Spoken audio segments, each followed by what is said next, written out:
Hello and welcome to the story of objects.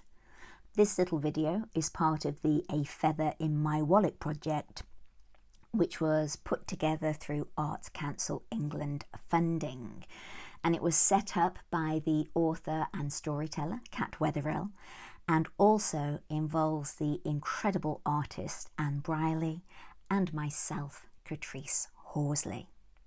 So let us start. Now, many of us have treasured objects. They become important to us and have great value, even though their monetary value might not be much. It might be something that perhaps you'd only get a couple of quid for a car boot sale. But to us, they are utter treasures. And often, the reason that we treasure them is not because of the object itself, but because of the story that is connected to it. It can be as diverse as a pair of red shoes or a military uniform or Scouts memorabilia or dolls or rings that have been passed through generations or photos or a Ben Sherman watch. But essentially, each of those objects forms a part or has formed a part of somebody else's story or a part of our own story.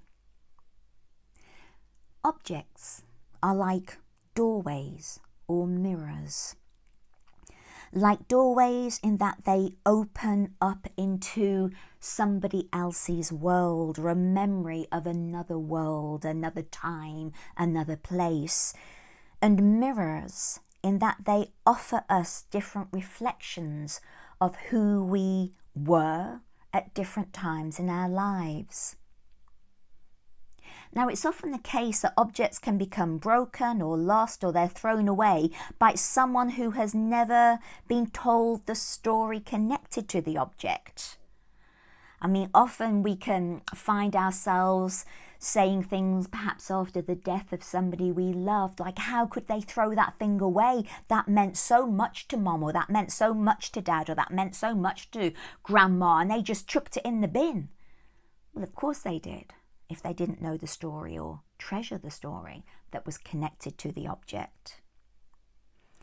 And when the objects are broken or thrown away or lost, we can become angry or sad or even bereft. But perhaps if we carried the story with as much care as we carried the objects, and if we shared it with others, then even if the object is not there, the story lives on. The worth of the object is in the story. In some ways, I suppose, we humans are living objects formed of stories.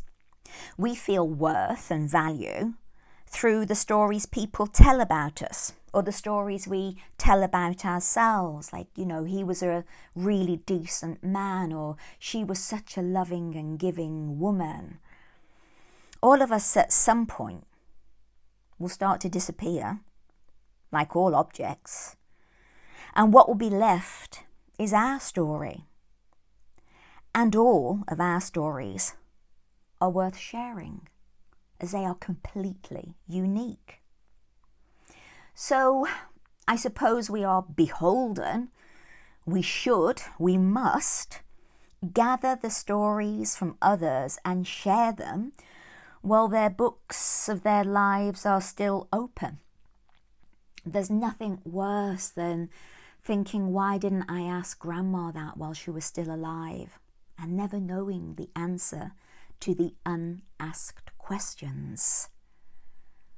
And we should do that with our own stories too.